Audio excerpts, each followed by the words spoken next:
ولا تخافوا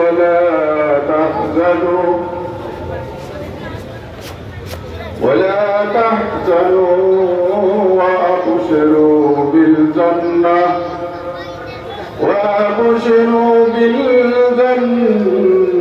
التي كنتم توعدون صدق الله العظيم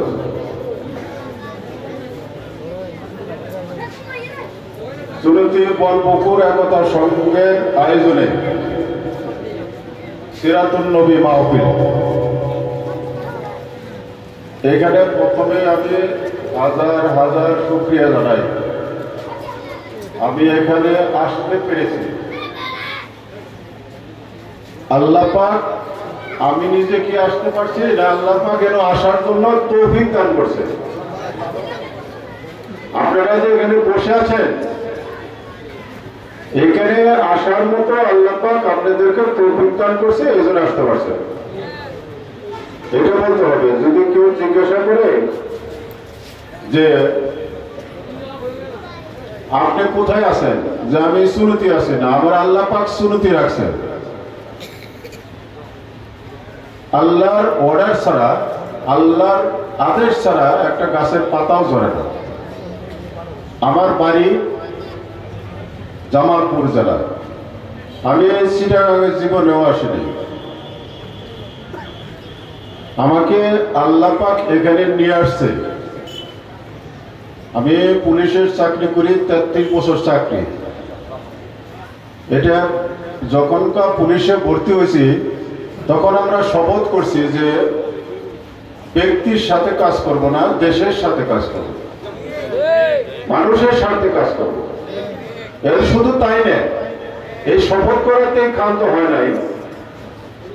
কিছু পুলিশ বাড়িতে যায় আমার বাবা মার অনুমতি নিয়ে আসছে যে আপনার ছেলে যে পুলিশে ভর্তি হবো, এই ছেলে পুলিশে যাবে, আপনার বাড়িতে জীবিত বলবে কিনা এটা বলা যায় না, আপনি রাজি আছেন কিনা, অনুমতি দেন, লিখিত অনুমতি।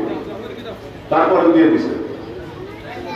এখানে কিন্তু আমরা আসছি, এখানে সুন্তি ইউনিয়ন, বড় হাতে ইউনিয়ন মিলে একটা ফাঁড়ি, সেটা সুন্নতি ফাঁড়ি। এখানে আমাদের নিজস্ব বলতে আপনারাই, আমার যত আত্মীয় স্বজন আছে এখানে কেউ নাই। আপনাদের কাছে আসি, যদি আমরা ভালো করি, যদি আমাদের চাকরি লাইফে যদি ভালো করি, তাহলে এটার পাওনাদার আপনারা, এটার ভাগীদার আপনারা। আর যদি আমরা কোনো খারাপ কাজ করি, ব্যর্থতা থাকে, সেটার দায়ভার আমরা। কিন্তু আপনাদের কাছে ভাই হিসাবে, মুরব্বী হিসাবে, চাচা হিসাবে আমরা বলবো আমাদেরকে সহযোগিতা করবে। আমার নাম্বার দিয়ে যাব, সহযোগিতা করবেন।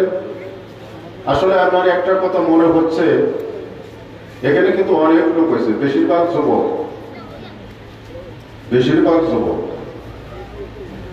আপনারা বলেন যে এই গ্রামের ভিতরে, এই ইউনিয়নের ভিতরে ভালো লোকের সংখ্যা বেশি না খারাপ লোকের সংখ্যা বেশি? ভালো লোকের সংখ্যা বেশি, কিন্তু কতিপয় লোক আছে তারা খারাপ। আপনারা বলেন নবীজি, আমাদের নবীজি হযরত মুহাম্মদ সাল্লাল্লাহু আলাইহি ওয়াসাল্লাম প্রথম যুদ্ধ কি বদরের যুদ্ধ, সেখানে সংখ্যা কতজন ছিল? 313 জন, মাত্র 313 জন। কিন্তু আল্লাহ পাক ফেরেশতা দিয়ে নাজিল করছে আরো 5000, 3000। এখনো সেই আল্লাহ আছে তো? আছে কিনা? তাহলে আমরা যদি আল্লাহর কাছে সাহায্য চাই যে আল্লাহ আমাদেরকে, এই পুলিশ আছে, পুলিশের সাথে আমরা কাজ করি, আল্লাহ তুমি আমাদের রহমত করো। আমাদের ছেলে সন্তান জানি নেশাগ্রস্ত না হয়, চাঁদাবাজি না হয়, সন্ত্রাসী না হয়, এই সম্পদের পাহারাদার যেন না হয়, পাহারাদার যেন হয়, এই নারীর ইজ্জতের পাহারাদার যেন হয়। আমি গতকালকে সুন্তি উচ্চ বিদ্যালয়ে গেছিলাম, ওখানে যারা এসএসসি পরীক্ষার্থী, আমি কথা বললাম দেখো তোমার পাশে, তুমি যেখানে বসো সেই পাশে তোমার একজন ছাত্রী বসে। এই ছাত্রীর সাথে তুমি যদি কোন নজরে তাকাইলে না ভালো নজরে তাকাইলে, এটা কিন্তু কেউ দেখে না, এটা কিন্তু হয়তো আপনার কোনো আইনের আওতায় আসবে না, এটা আমরা বিচারও করতে পারবো। কিন্তু আল্লাহ পাক একটা কোরআনের আয়াত কই, সূরা কাফের, এখানে হুজুরেরা আছে, যদি বলতে হয় ক্ষমা করবেন। সূরা কাফের 19 নম্বর আয়াত আল্লাহ পাক বলছেন, মা ইয়ালফিযু মিন কাওলি ইল্লা লাদাইহি রাকিবুন আতীদ। ঠিক কি না? যে বলছে আপনার প্রত্যেকটা কথা এই ফেরেশতারা রেকর্ড করে রাখে। আজকে আপনারা এখানে বসছেন, আজকে এখানে আপনাদের ছেলে সন্তান সবার জন্য দোয়া করবেন। হুজুরের কাছ থেকে আমরা দোয়া নিব, যারা প্রধানমন্ত্রী আলেম ওলামা। আপনারা বলেন আমাদের এই পৃথিবীতে আর কোন নবী আসবে? আসবে? আসবে। তাহলে এখন কারা করবে? ওয়ারাসাতুল আম্বিয়া, নবী ওয়ারিস যারা আলেম, যারা আলেম তারা আমাদেরকে সবকিছু শেখাবেন, তাদের কাছে আমরা শিখব।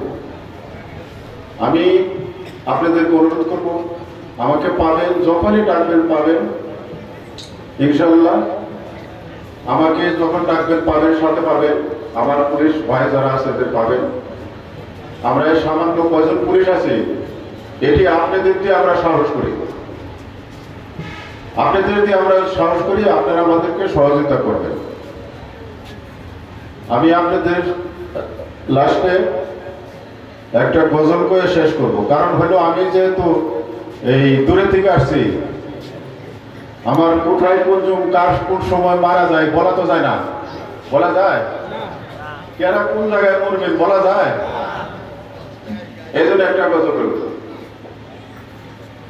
কোন জমিনের মাটি আমার হবে গোরস্থান,